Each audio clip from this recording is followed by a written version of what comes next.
आज हम जाने वाले हैं गुड़गांव से उज्जैन महाकाल के दर्शन करने। तो अपनी जो BE6 है इसमें जाने वाले हैं, इलेक्ट्रिक गाड़ी है। और ये पूरी जर्नी में मैं आपको दिखाने वाला हूँ कि दिल्ली से अगर आप उज्जैन जाते हो तो कौन सा रूट बढ़िया है और साथ में इलेक्ट्रिक चार्जर्स का क्या सीन है, अगर तो आप अपनी इलेक्ट्रिक गाड़ी से जाने का प्लान बना रहे हो। गर्मी बहुत है, गाड़ी में बैठते आज भाई। यहाँ से आप डिस्टेंस देखोगे तो 681 किलोमीटर दिखा रहा है, 9.5 घंटे का रास्ता है। ऑलमोस्ट रात को 7:30-8 बजे पहुंचेंगे। तो अभी हम जहाँ से निकल रहे हैं ना भाई, यहाँ से हमें मुंबई एक्सप्रेस वे पकड़ना है। और आप जो देख रहे हो ना ये सवाई माधोपुर, ये यहाँ तक तो मुझे पता है, जो ऑनलाइन मैंने रिसर्च किया कि मुंबई एक्सप्रेस वे चालू है। तो अराउंड 300 किलोमीटर का ये रास्ता है, जो मेरे को लगता है मैं 3 घंटे में आराम से कर लूंगा, क्योंकि एक्सप्रेस वे पे 100-120 की तो स्पीड मेंटेन हो जाती है। देन उसके बाद भाई थोड़ा रास्ता जो है ना वो नॉर्मल हाईवे वाला आ जाएगा, ये कोटा के बाहर। अब पता नहीं ये सवाई माधोपुर से आगे उज्जैन तक मुंबई एक्सप्रेस वे चालू है या नहीं है, यहाँ तक की तो मुझे इन्फॉर्मेशन है, ये आगे देखेंगे और आपको भी बताएंगे। बाकी चार्जर का ये सीन है कि फर्स्ट चार्जर जो मुझे फास्ट वाला दिखा रहा है वो यहाँ से दिखा रहा है 170 किलोमीटर। हालांकि 170 पे रोकने की जरूरत है नहीं, बट फिर भी सेफ साइड में रहने के लिए मैं सोच रहा हूँ वहीं पे ही चार्ज कर लेंगे और कुछ हल्का फुल्का ब्रेकफास्ट भी कर लेंगे। 170 किलोमीटर मैक्स टू मैक्स 1.5-2 घंटे में पहुंच जाएंगे हम। गाड़ी रात को फुल चार्ज कर ली थी, 99% आप देख सकते हो। 462 की रेंज दिखा रही है, 500 चल जाती है, बट आज क्योंकि एक्सप्रेस वे का रास्ता है तो 400 भी चल जाए तो बहुत बड़ी बात है। बाकी मैंने भाई ट्रिप रीसेट कर लिया है ताकि थोड़ा एवरेज का भी अपने को ना एक अंदाजा मिल जाएगा। तो ये देखो भाई, ट्रिप पे ऑलरेडी 2.7 किलोमीटर चल चुके अपने घर से हम, और यही पूरा आने जाने की रहेगी।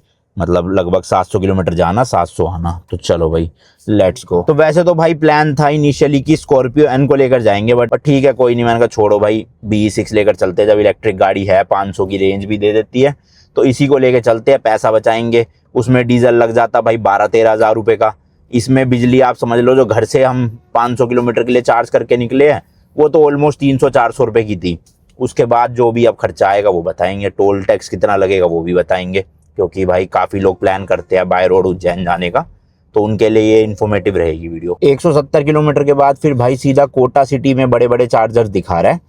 इन बिटवीन भी काफ़ी सारे चार्जर है हाईवे पे, बट वो ये वो आधे टाइम बंद रहते हैं, कभी चल जाते हैं, तो उन पे डिपेंडेंट होके तो जाना ठीक नहीं है। इसलिए मैंने सिर्फ वही 2 चार्जर चूज़ करे हैं, जो एक 170 किलोमीटर पे और एक कोटा में है, जो मुझे लगता है कि हाँ पूरे टाइम खुलेंगे। तो लेट्स सी। बाकी भाई इंडिया में इंफ्रास्ट्रक्चर है तो सही EV का, बट वो थोड़ा सा मेंटेन अच्छे से नहीं करा हुआ, लोगों ने बेकदरी करी हुई है। तो अब देखते हैं हमारी किस्मत, पहुंचते हैं कि नहीं पहुंचते उज्जैन इसको लेके।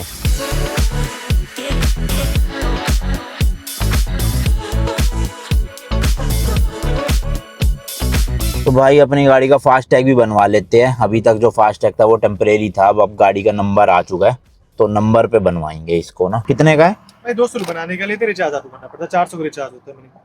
अच्छा 200 पूरा 0 वो हमारे चलो बना। कौन से उसका पेटीएम पे हो जाएगा ना? रिचार्ज गूगल पे, फोन पे, पेटीएम से हो जाएगा, कर दो। तो अभी तक ये जो फास्ट टैग था ये चेसी नंबर पे था, और ये भी हालत इसकी कुछ खराब ही हो गई है, तो अब इसको फेंक ही देंगे। बैलेंस भी 0 ही है इसमें, क्योंकि चलो भाई फास्ट टैग अपना लग गया, रिचार्ज भी करवा लिया। इसमें 2500 रुपये का आने जाने का जो है वो फास्ट टैग, मतलब 2500 में आराम से हो जाएगा, क्योंकि मेरी कैलकुलेशन के अकॉर्डिंग अराउंड 1100-1200 रुपये वन वे का जो है वो चार्ज लगेगा। चलो जी पहले फास्ट टैग में एंट्री करते हैं। अब एक एक तो नहीं बताऊंगा अमाउंट कितना कटा है, रात को होटल पहुंच के सीधा आपको एग्जैक्ट बता दूंगा कि दिल अपना गुड़गांव से उज्जैन तक का टोटल टोल कितना कटा है। 1100-1200 के आसपास होगा जो कि लो जी लो। यहाँ से जो है अब हम वो मुंबई एक्सप्रेस वे पे चढ़ जाएंगे, और इसके बाद तो भाई 120 की स्पीड लिमिट है यहाँ पे।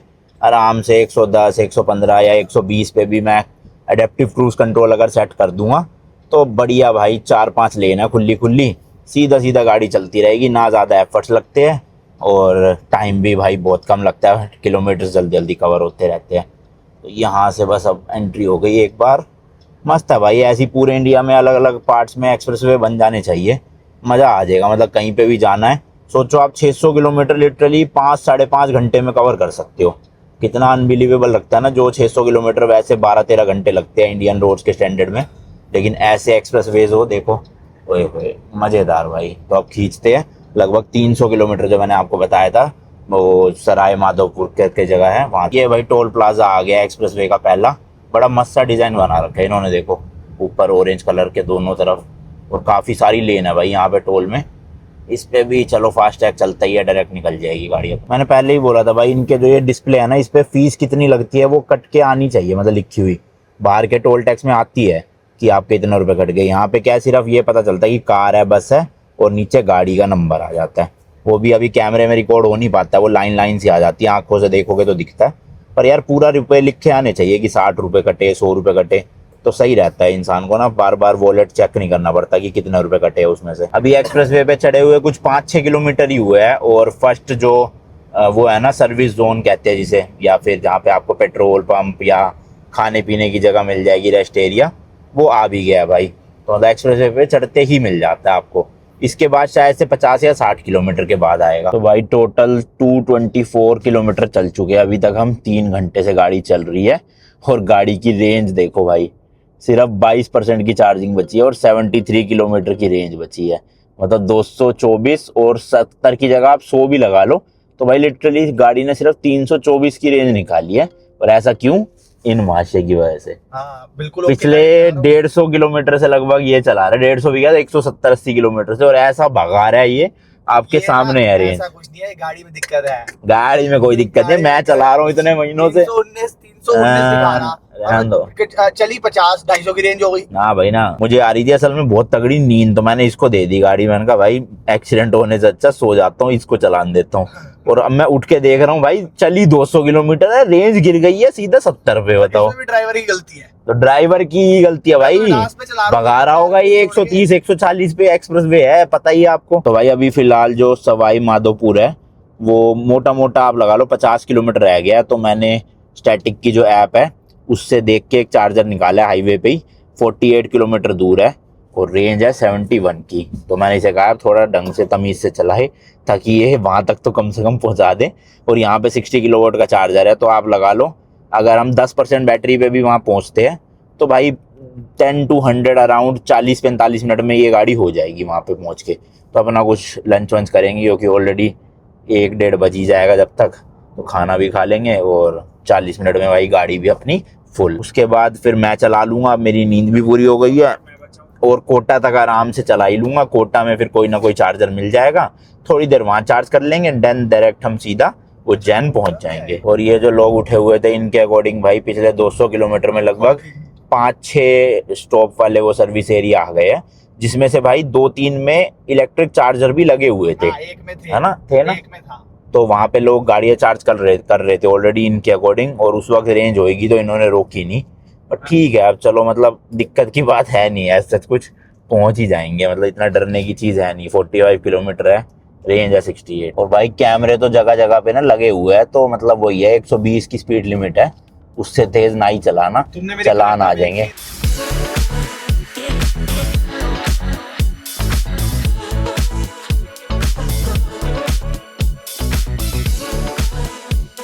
वैसे आधे से ज्यादा जो सर्विस एरिया है ना भाई, वो चालू ही नहीं है। आप देखोगे ना, बिल्डिंग्स तो बनी हुई है, बट कुछ भी है नहीं यार, रेस्टोरेंट वगैरह। तो शायद टाइम लगेगा थोड़ा सा इनको स्टार्ट होने में। तो आए तो काफ़ी सारे हैं बीच में, बट आधे से ज़्यादा मतलब है नहीं काम के।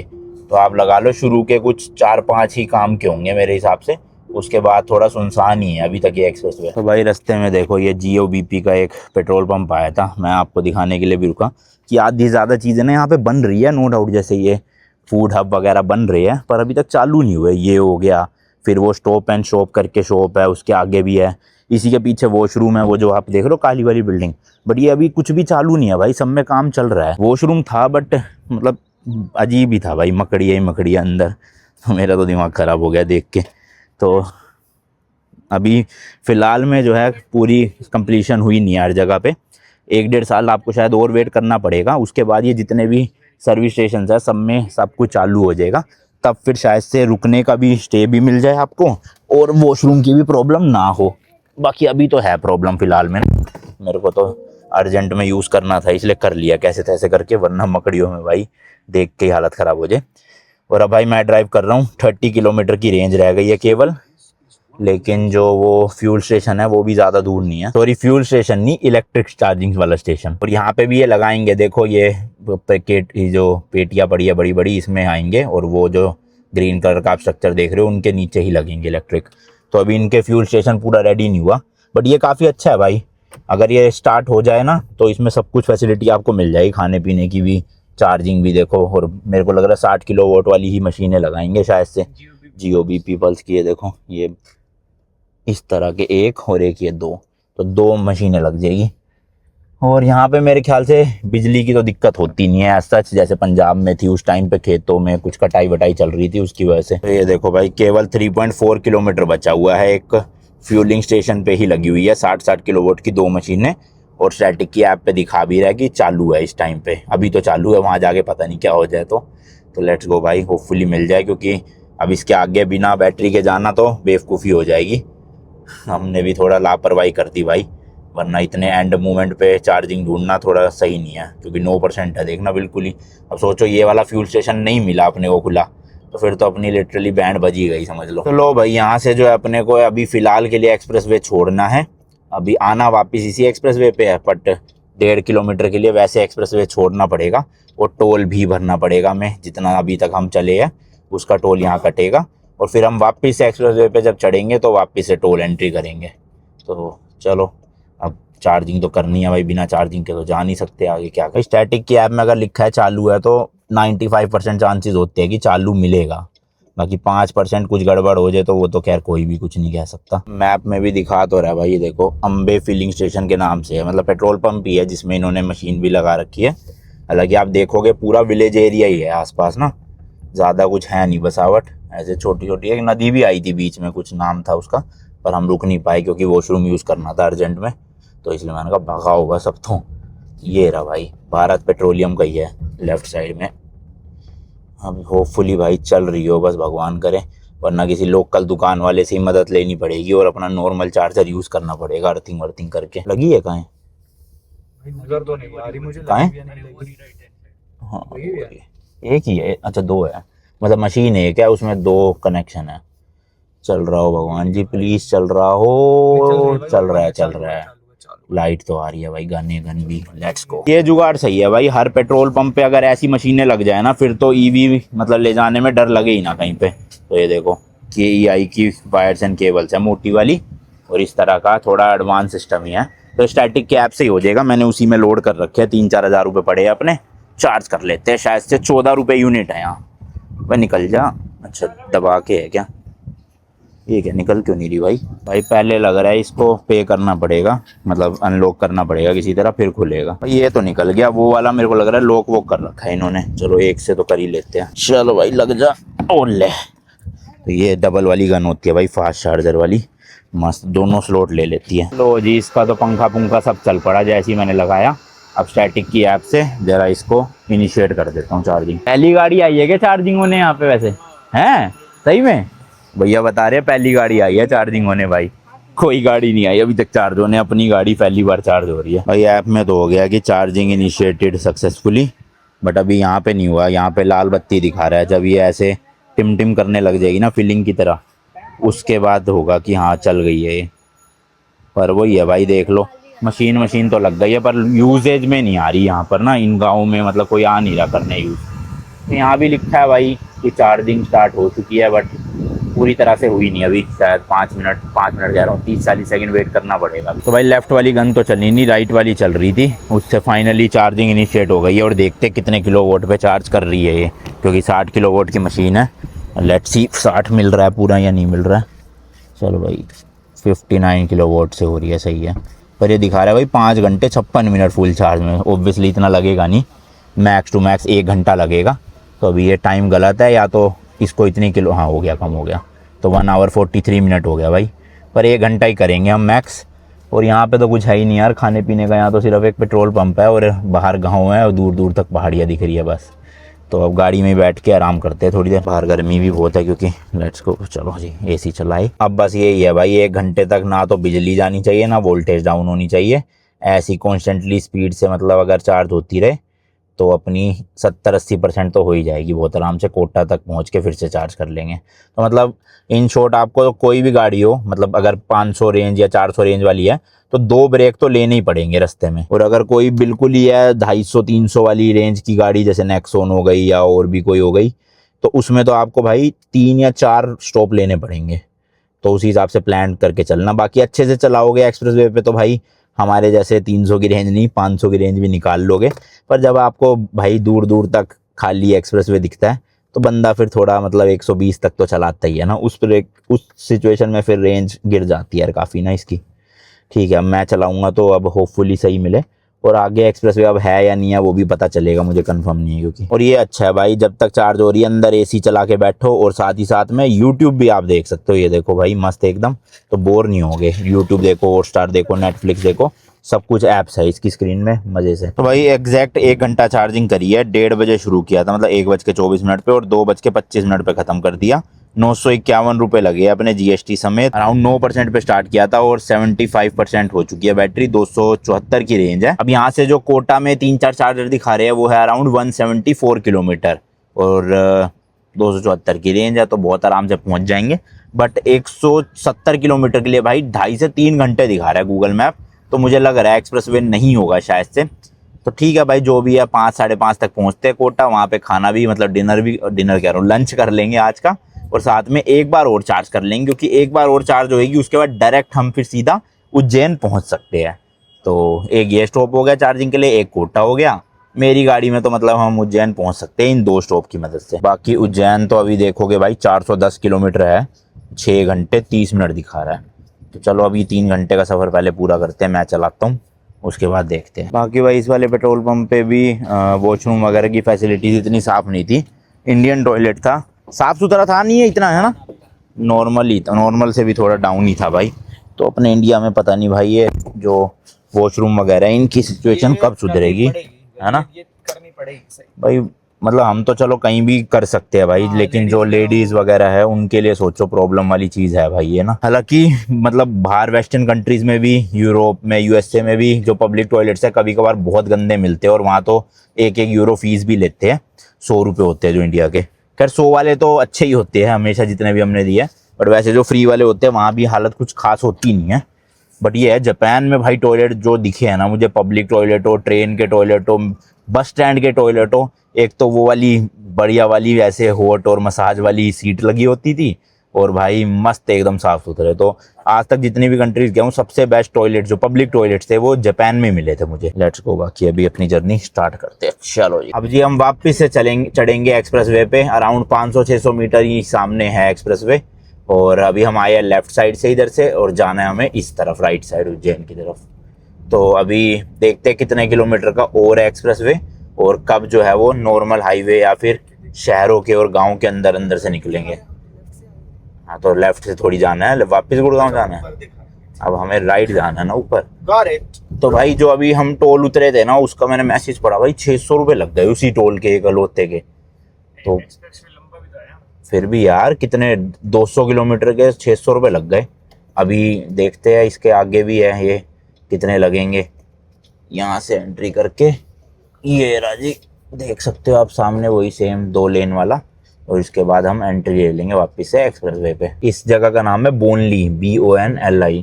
क्या हो गया, पीछे ले भैया, पीछे करूं, पैसे तो है पैसे तो अभी तो आए हैं, नंबर डाल के चेक करो। भाई अभी रिचार्ज किया था 2-2.5 हज़ार रुपये का, ऐसे कैसे खत्म, खुल गया ना। हाँ चलो भाई खुल जा, सिम जूम जाम जीम साम है ना भाई। कहाँ 7:30 बजे पहुंचने का दिखा रहा था और अब 9 बजे दिखा रहा है। तो ये तो है भाई, देखो इलेक्ट्रिक गाड़ी में ना आपको प्लान करके चीज़ें करोगे तो पहुंच तो जाओगे अच्छे से, लेकिन 2-2.5 घंटे ना नॉर्मल गाड़ी से एक्स्ट्रा लेके ही चलने पड़ते। क्योंकि अभी देखो अगर हमारी पेट्रोल या डीजल गाड़ी होती 5 मिनट में भरवाते और कट लेते, 2 चलाने वाले हैं, रेस्ट करने की जरूरत नहीं है। बट हाँ अगर कोई अकेला चलाने वाला है उसको तो ऑब्वियसली रेस्ट करना ही पड़ता है, खाना खाने रुकोगे ही, उस टाइम पे आप चार्ज करोगे तो आपका टाइम बच जाएगा।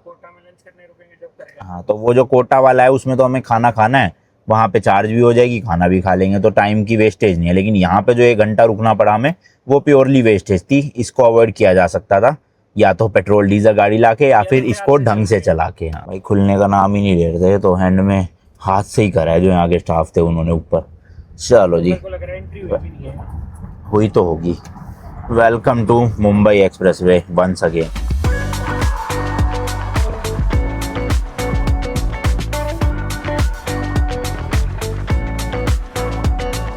तो लो जी लो भाई, एक्सप्रेस वे जो है वो यहाँ पे ख़त्म हो गया है। वापस से अब हमें टोल पे करना है, बंद है ये वाला। तो चलो अब इसके बाद है भाई NH 552 यानी नेशनल हाईवे पे अब हम चढ़ेंगे। आई होप नेशनल हाईवे भी अच्छा हो, क्योंकि दिन का टाइम है 100 की स्पीड तो मेंटेन कर ही लूँगा मैं इस हाईवे पे भी ना। अब अगर चौड़ी होंगी सड़कें तो, छोटी छोटी पतली लेन हुई तो फिर तो भाई दिक्कत होगी। तो ये देखो भाई इस तरह का है ये NH 552, मतलब 2 ही लेन है, एक हमारी एक सामने वालों की। और यहाँ पे थोड़ा राजस्थान में ये भी दिक्कत है भाई, जानवर वानवर कहीं से भी निकल आते हैं, तो थोड़ा सा संभाल के चलाना पड़ेगा देख के। तो देखो भाई ऐसी रोड्स पे स्पीड मेंटेन हो नहीं पाती, आगे अपने ट्रक चल रहा है, दूसरी तरफ से भी गाड़ी या ट्रक आ रही है, तो ना तो बंदा ओवरटेक कर सकता है। अब स्लो देखो 40 की स्पीड में ही इस ट्रक के पीछे पीछे चला रहा हूँ। तो यहाँ पे जो है ना वो टाइम मतलब वेस्ट होता है बहुत ज़्यादा, और डिस्टेंस कवर नहीं हो पाता फिर।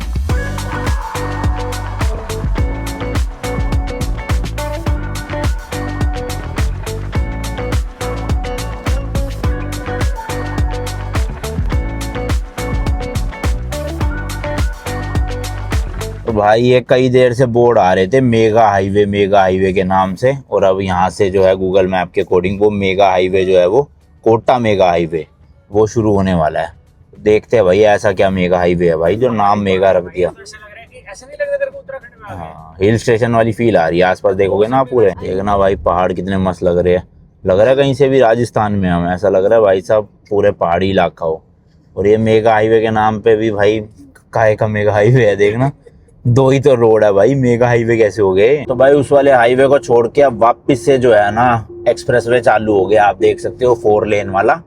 तो अब ये सीधा कितने किलोमीटर तक है लेट्स सी, बट अब हमें ना कोटा सिटी के थोड़ा अंदर जाना पड़ेगा चार्जिंग के लिए।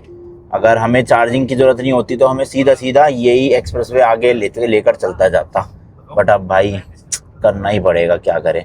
तो ये देखो अंदर जाके 36 किलोमीटर अंदर जाना है लगभग हमें, तो आधा घंटा हमारा वेस्ट हो रहा है सिर्फ चार्जिंग के चक्कर में।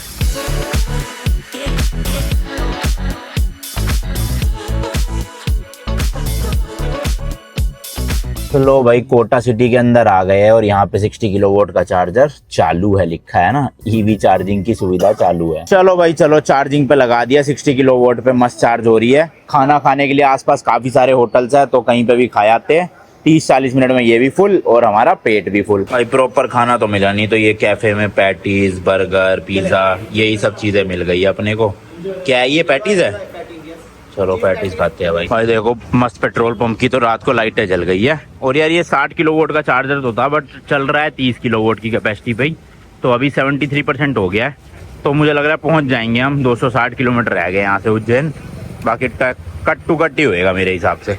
चलो जी चलो निकलते हैं। तो भाई ये देख सकते हो आप ऑलमोस्ट 1 घंटा 10-15 मिनट चलाया मैंने, और 620 रुपये का प्राइसिंग हुआ है टोटल अभी तक। ये देखो जी 74% और रेंज है 272 की। भाई खतरनाक ही सड़कें है यहाँ की, तो ना इतने जानवर भाई साहब, हर कुछ कदम पे गायें और डॉग वगैरह सारे रोड पे ही, कई मरे पड़े हुए हैं। तो बड़ा ही संभाल के चलाना पड़ रहा है, क्योंकि लाइटें वाइटें हैं नहीं पूरे रोड पे। ऊपर से सारे ट्रक वाले भाई हाई बीम करते हुए, देखना ये देखो हाई बीम लेकर आए जा रहे हैं। जानवरों का इतना दिक्कत, फिर रोड कहीं पे टूटी फूटी पड़ी है तो बैरिकेडिंग लगी पड़ी है। तो भाई है तो रात में ट्रैवल करना यहाँ पे थोड़ा खतरा, बट अब क्या करे भाई, कितना बचा है, 3 घंटे बचे हुए, लगभग 3 घंटे 22 मिनट। भाई जाम में फंस गए यहाँ पे, शायद से 1 वे आगे कुछ रोड ब्लॉक होगी या कुछ पुल वुल होगा, उसकी वजह से देखो एक तरफ का ट्रैफिक रोक रखा है पूरा का पूरा, और सामने वालों को भेज रहे हैं। तो अभी कितना टाइम लगेगा जाम में नो आइडिया। 206 किलोमीटर अभी भी बचे, 3.25 घंटे। एंड भाई ऑलरेडी एयरबीएनबी बुक कर लिया है, तो डायरेक्ट वहीं की लोकेशन लगा रखी है, सीधा एयरबीएनबी पहुंच जाएंगे रात को 11:30 पौने 12 तक, और चेक इन कर लेंगे एंड कल फिर अपना दर्शन करने जाएंगे। तो भाई अब जाके वापस से हम मुंबई एक्सप्रेसवे पे चढ़ चुके हैं। 58 किलोमीटर का ये टोटल एक्सप्रेसवे है, और रात के टाइम देखो भाई बिल्कुल ही मतलब हमारी गाड़ी की रोशनी दिख रही है हमारी रोड पे, आगे तो पूरा ही सुनसान टाइप का है सीन। तो भाई अब ये सीधा एक्सप्रेसवे वडोदरा की तरफ जाएगा, बट मैप्स के अकॉर्डिंग हमें इस एक्सप्रेसवे से एग्जिट लेना है। लेफ्ट में आप देख सकते हो ये सुवासरा करके एक रोड है, या उज्जैन रोड भी कहते हैं। तो अब जो है एक्सप्रेसवे तक यहीं तक सफर था शायद से 129 किलोमीटर 1 घंटा 43 मिनट्स, नॉर्मल सड़क या कोई हाईवे होगी शायद से। और ये जिस हिसाब से 130 किलोमीटर के लिए 1 घंटा 40 मिनट दिखा रहा है, यानी कि मोटा 70 की एवरेज स्पीड दिखा रहा है ये। तो हाईवे भी अच्छा खासा हाईवे होगा, तभी 70 की स्पीड गूगल मैप के अकॉर्डिंग आ रही है, वरना आती नहीं है। तो लो जी फाइनली मुंबई एक्सप्रेसवे को हमने टाटा बाय बाय कर दिया है। मतलब उज्जैन तक आप देख लो कि कितना आया है एक्सप्रेसवे। शुरू में अच्छा खासा था, काफी 300 किलोमीटर के आसपास का। उसके बाद फिर हम कुछ ऑफ रोडिंग पे गए, ऑफ रोडिंग क्या मतलब ऑफ रूट गए, और फिर आया एक बार एक्सप्रेसवे। देन फिर कुछ एक ऑफ रूट गए जब कोटा की तरफ से निकले। देन फिर से अब ये 58 किलोमीटर का एक्सप्रेसवे आ गया था। तो काफी मेजर पार्ट में एक्सप्रेसवे ही है, इसलिए रास्ता इतना कम हो रहा है। क्योंकि आज से 1-1.5 साल पहले हमने जब प्लान बनाया था ना भाई दिल्ली से उज्जैन आने का, तो 14 घंटे दिखाता था गूगल मैप में, और अब दिखाता है भाई 9.5 घंटे। तो ये जो 4.5 घंटे जो कटे हैं वो इसी वजह से कटे हैं, क्योंकि मुंबई एक्सप्रेसवे के काफी पार्ट्स अब खुल चुके हैं, तो इसलिए हम यहाँ तक इतनी जल्दी पहुंच पा रहे हैं। हालांकि हमें तो काफी टाइम लग गया, क्योंकि हमें अपनी गाड़ी चार्ज वार्ज करनी थी, फिर कोटा में अंदर घुस गए खाने के लिए। वैसे आप नॉन स्टॉप आना चाहो तो भाई 9.5 या 9 घंटे में मेरे को लग रहा है आप गुड़गांव से पूरा उज्जैन तक टच कर दोगे एकदम मस्त। अब ये लास्ट अपना एक्सप्रेसवे का टोल है, इसको भी भरते हैं और नॉर्मल सड़क पे आ जाते हैं इसके बाद। अब इस रोड पे तो भाई ढाबे वगैरह काफी हमें ना मिलते भी रहेंगे। एक्सप्रेसवेज पे इतनी ज्यादा फैसिलिटी नहीं मिलती, लेकिन जो पुराने रोड है या पुराने हाईवेज है इनमें तो लोगों ने देखो पेट्रोल पंप वगैरह जगह जगह पे, और ये देखो इधर ये ढाबे वगैरह भी जगह जगह पे खोल रखे हैं। तो हर चीज का भाई अपना एडवांटेज डिसएडवांटेज है। इन हाईवेज पे इतनी स्पीड मेंटेन नहीं हो पाती जितना एक्सप्रेसवे पे हो जाती है, और एक्सप्रेसवे पे इतनी चीजें नहीं मिल पाती जितना इन हाईवेज पे मिल जाती फैसिलिटीज। तो अभी जो है इसका नाम है उज्जैन रोड, आप देख सकते हो NH552G हाईवे का नाम है। 121 किलोमीटर के बाद आएगा। तो अभी फिलहाल हमें उज्जैन रोड पे ही रहना है 121 किलोमीटर तक। उसके बाद तो भाई आ ही जाएगा ऑलमोस्ट उज्जैन, तो फिर तो ज्यादा फर्क है ही नहीं। मतलब हमने तो एयरबीएनबी की लोकेशन लगाई हुई है अपने, तो अब इसी पे ही चलाएंगे। सही है, देखा जाए तो 2 या 3 लेन हमारे पास है, इसमें 3 लेन दूसरी तरफ है, तो काइंड ऑफ एक्सप्रेसवे ही है, बट स्पीड लिमिट्स ऑब्वियसली कम होंगी उससे। खैर हम रात को चला भी नहीं पा रहे उतना, तो 80-90 की स्पीड पे ही मेंटेन कर रखी है। 120 तो कौन ही भगाएगा भाई रात को, है ना। तो ठीक है फिर तो मेरे हिसाब से अगर ऐसे ही कंडीशन वाली रोड है उज्जैन तक, तो आराम से अब हम 1 घंटा 15-20 मिनट में पहुंच जाएंगे, जबकि इसमें दिखा रहा है 1 घंटा 40 मिनट। इतना नहीं लगेगा भाई। यहाँ तो बारिश आ गई है, तो मतलब किस सीजन की बारिश है पता नहीं, आनी तो नहीं चाहिए अक्टूबर सितंबर के महीनों में, बट फिर भी आ रही है। और अभी भी रास्ता बचा है 1 आवर 25 मिनट्स का, 105 किलोमीटर केवल।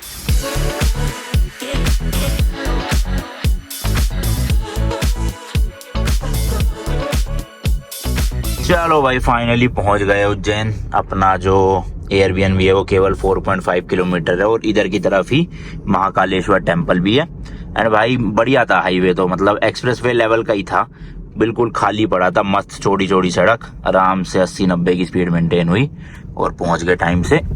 लेट्स गो, अब चेक इन करते हैं और खाने का जुगाड़ देखते हैं। होपफुली जोमेटो चलता हो यहाँ पे भाई, क्योंकि रेस्टोरेंट तो वैसे मिलेगा नहीं कोई, और भूख सबको लग रही है, क्योंकि सुबह से कुछ ढंग का मिला नहीं, बस छोले भटूरे खाए थे, उसके बाद वो गंद भलाई खाया है फिर वहाँ पे कोटा में। तो चलो भाई पार्किंग भी नीचे ही मिल गई है, एंड आई गेस यही वाली बिल्डिंग है जहाँ पे एयरबीएनबी हमने बुक करवाया है। वो भैया आ रहे हैं जो केयर टेकर है।